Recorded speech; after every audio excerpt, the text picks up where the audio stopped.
Hello friends, welcomes to Kanaka's Tamil சமையல். இன்றைக்கி நாம் என்ன டிஷ் பார்க்க போகிறோம் அப்படின்னா, ரொம்பவே ஹெல்த்தியான ஒரு டிஷ் தான் பூரி ரெசிபி. அதுலேயும் 4 வகையான பூரி ரெசிபி வித் உருளைக்கிழங்கு மசாலாவோட. வாங்க அதை எப்படி செய்யலான்னு வீடியோக்குள்ளே போய் பார்க்கலாம்.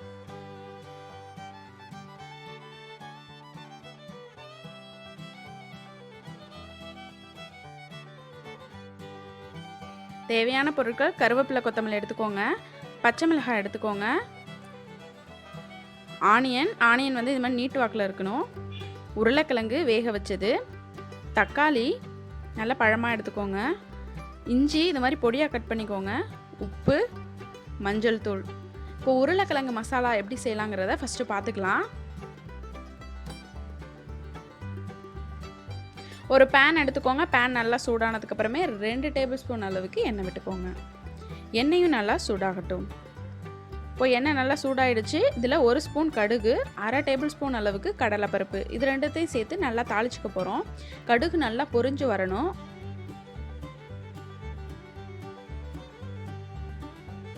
இப்போது கடுகு நல்லா பொரிய ஆரம்பிச்சிருச்சு. இதில் நாம் இஞ்சி சேர்த்துக்கலாம். இஞ்சி எதுக்காக சேர்க்குறோம் அப்படின்னா, உருளைக்கிழங்கு அப்படிங்கிறதுனால எல்லோரும் செரிமானம் ஆகலை அப்படின்னு சொல்லுவாங்க. அதுக்காக தான் இஞ்சி நம்ம சேர்க்குறோம். அடுத்து பார்த்திங்கன்னா பச்சை மிளகாய். நான் ஒரு 5 பச்சை மிளகாய் நீட்டு வாக்கில் கட் பண்ணி போட்டிருக்கேன். உங்களுக்கு காரம் தேவைப்படுது அப்படின்னா இன்னும் சேர்த்துக்கோங்க. அடுத்து நாம் கட் பண்ணி வச்சுருக்க ஆனியன் இந்த மாதிரி நீட்டு வாக்கில் கட் பண்ணி நான் சேர்த்துருக்கேன். இதையும் சேர்த்து நல்லா வதக்கிக்கலாம்.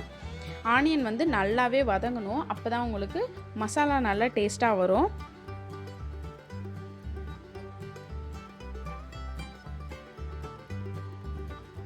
இப்போ இதில் நாம் கொஞ்சமாக உப்பு சேர்த்துக்கலாம். அப்போ தான் ஆனியன் வந்து சீக்கிரமாகவே உங்களுக்கு வதங்கிடும். உப்பு சேர்த்து நல்லா வதக்கிக்கோங்க. நல்லா அந்த ரா ஸ்மெல் போகணும், கலரும் மாறணும். இந்த அளவுக்கு நீங்கள் நல்லா வதக்கிக்கோங்க.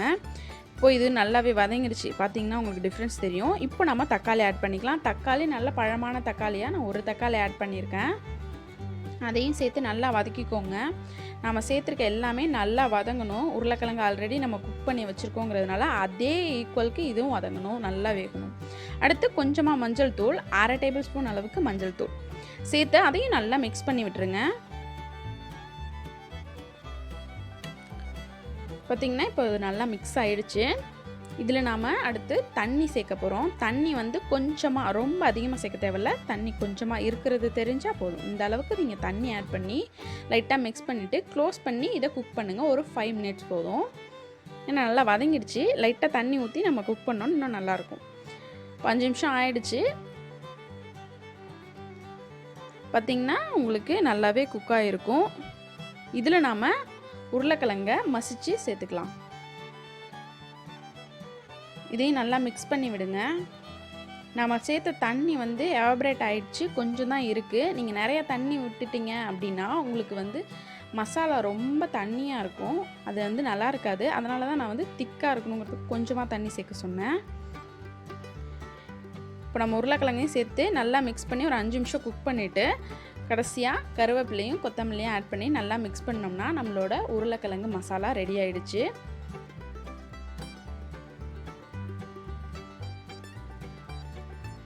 இதை நல்லா மிக்ஸ் பண்ணி விட்டுருங்க. இது நல்ல டேஸ்ட்டாகவும் இருக்கும், நல்ல ஹெல்த்தியாகவும் இருக்கும். உருளைக்கிழங்கு எப்பயுமே ப்ரோட்டீன். அடுத்து நாம் பூரி செய்யலாம். பூரிக்கு மாவு பிசைஞ்சு வச்சுட்டேன். அடுத்து பார்த்திங்கன்னா இது பீட்ரூட், கேரட், இது வந்து கருவேப்பிலை, கொத்தமல்லி, புதினா, இது எல்லாத்தையுமே லைட்டாக நான் மிக்சியில் ஓட்டி வச்சுருக்கேன். மாவுலேருந்து ஒரு பார்ட் எடுத்திருக்கேன். அதில் வந்து பார்த்திங்கன்னா கேரட் ஃபஸ்ட்டு ஆட் பண்ணி நல்லா மாவை வந்து பிசைஞ்சிக்கிறேன். இப்போ இதை மாதிரி நான் அந்த சக்கையோட ஜூஸாக சில பேர் போடுவாங்க, அந்த மாதிரிலாம் போடாமல் இந்த மாதிரி சக்கையோடு போடுறது எதனால் அப்படின்னா அதுலேயும் நிறைய சத்துக்கள் இருக்கும். அதோடு சேர்த்து நம்ம செய்யும்போது தான் அது வந்து ரொம்ப ஹெல்த்தியாகவும் இருக்கும். கேரட் பார்த்திங்கன்னா கண்ணுக்கு ரொம்பவே நல்லது. இது மாதிரி எல்லாத்தையுமே நம்ம மிக்ஸ் பண்ணி ஒரு இதுவும் எடுத்து வச்சுருக்கேன். கேரட், பீட்ரூட், அப்புறம் பார்த்திங்கன்னா இந்த கொத்தமல்லி, புதினா, கருவேப்பிலை எல்லாத்தையுமே நம்ம ரெடி பண்ணி வச்சாச்சு. அடுத்து பார்த்திங்கன்னா நம்ம இதை பூரி செய்யலாம். நல்லா இலச்சி வச்சுக்கோங்க. இது மாதிரி நல்லா கொஞ்சம் மெல்லிஸாக நீங்கள் இலச்சி வச்சுக்கிட்டிங்கன்னா நம்ம பூரி போட ரெடி ஆகிடும். எல்லா மாவுமே கேரட், பீட்ரூட், இந்த இது எல்லாத்தையுமே பார்த்திங்கன்னா புதினா எல்லாத்தையும் நல்லா வந்து நம்ம அப்பளம் போட்டு வச்சுக்கலாம் ஃபஸ்ட்டு. அடுத்து இதை நீங்கள் எண்ணெயில் போட்டு எடுக்கணும். எண்ணெயில் போட்டு எடுக்கும்போது உங்களுக்கு எந்த வித டிஃப்ரென்ஸும் தெரியாது, கலர் மட்டும்தான் டிஃப்ரெண்ட்டாக இருக்கும். குழந்தைங்களுக்கு நீங்கள் இதை மாதிரி செஞ்சு கொடுக்கும்போது என்ன ஆகும் அப்படின்னா, கலர்ஃபுல்லாக இருக்கே அப்படின்னு சொல்லி சாப்பிடுவாங்க. அதில் டேஸ்ட் டிஃப்ரென்ஸ்லாம் உங்களுக்கு எதுவுமே தெரியாது. ஹெல்த்தியாக உங்கள் குழந்தைங்களுக்கு போயிட்டே இருக்கும்.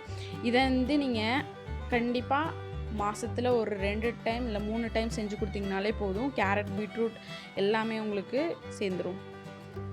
அது மட்டும் இல்லாமல் இது எண்ணெயில் போட்டு எடுக்கும்போது பார்த்தீங்க அப்படின்னா உங்களுக்கு ரொம்ப புஷ்ஷுன்னு உப்பி வராது. ஏன்னா நம்ம வெஜிடபிள்ஸ் சேர்த்துருக்கிறதுனால அது உப்பாது. கொஞ்சம் லைட்டாக தான் உப்பும். வெளில எடுத்தோடனே அமுங்கிடும்.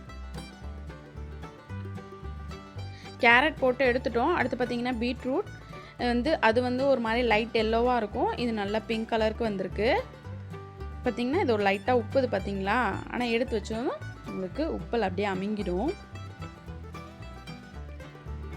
அடுத்து பார்த்திங்கன்னா நம்மளோட புதினா, கருவேப்பிலை, கொத்தமல்லி. இதில் பார்த்திங்கன்னா கருவேப்பிலை உங்கள் முடிக்கு ரொம்பவே நல்லது, கண்ணுக்கு நல்லது. புதினா வந்து உங்கள் ரத்தத்தை சுத்தப்படுத்தும். கொத்தமல்லியில் நிறையவே சத்துக்கள் இருக்குது. இது மாதிரி எல்லாத்துலேயும் பார்த்திங்கன்னா நிறைய ஹெல்த்தியான விஷயங்கள் இருக்குது. அதை நம்ம எடுத்துக்க மாட்டோம். கருவேப்பிலை, புதினா எல்லாத்தையும் நம்ம ஒதுக்கி வச்சுட்டு தான் சாப்பாடு எப்போயுமே சாப்பிடுவோம். இப்போ இது மாதிரி செய்யும்போது என்ன ஆகும்னா எல்லாருமே அதை கண்டிப்பாக சாப்பிட்ருவாங்க. இதில் எந்த டிஃப்ரென்ஸும் உங்களுக்கு தெரியாததுனால ரொம்பவே ஹெல்த்தியாகவும் சேர்ந்து போயிடும். இதுவும் நல்லா உப்பி வருது பார்த்தீங்களா. இப்போ நம்மளோட 3வது டைப் பூரியும் ரெடி ஆகிடுச்சு. கேரட், பீட்ரூட், புதினா, கொத்தமல்லி, கருவேப்பிலை பூரி ரெடி. அடுத்து நார்மல் பூரி ஒன்று போட போகிறோம்.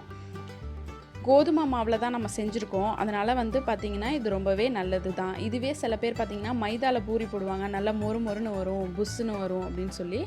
அதுமாரி போடுறத விட நீங்கள் கோதுமை மாவில் செய்கிறது தான் ரொம்பவே நல்லது. பார்த்திங்கன்னா நம்மளோட நார்மல் பூரி 4வது பூரியும் ரெடி ஆகிடுச்சு. 4 வகையான பூரிகள் நான் இன்றைக்கி செஞ்சு காமிச்சிருக்கேன். இது பார்த்திங்கன்னா உங்களுக்கு ரொம்ப ஹெல்த்தியானதும் ரொம்ப டேஸ்டியானதாகவும் இருக்கும். கண்டிப்பாக நீங்கள் எல்லாருமே இதை ட்ரை பண்ணி பாருங்கள். உங்கள் குழந்தைங்களுக்கும் இதை அதிகமாக செஞ்சு கொடுங்க. ரொம்பவே சூப்பரான, ரொம்பவே டேஸ்டியான, ரொம்ப ரொம்ப ஹெல்த்தியான 4 வகையான பூரி வித் உருளைக்கிழங்கு மசாலா ரெடி ஆகிடுச்சு. இந்த வீடியோ உங்களுக்கு பிடிச்சிருந்துச்சுன்னா எல்லாருக்கும் ஷேர் பண்ணுங்கள். எங்கள் சேனலை சப்ஸ்கிரைப் பண்ணுங்கள். கூடவே பக்கத்தில் இருக்க பெல் பட்டனை ப்ரெஸ் பண்ண மறந்துடாதீங்க. எங்கள் சேனலுக்கு எப்போவுமே சப்போர்ட் பண்ணுங்கள். நெக்ஸ்ட்டு ஒரு நியூ டிஷ்ஷோடு நான் உங்களை மீட் பண்ணுறேன். Thank you friends.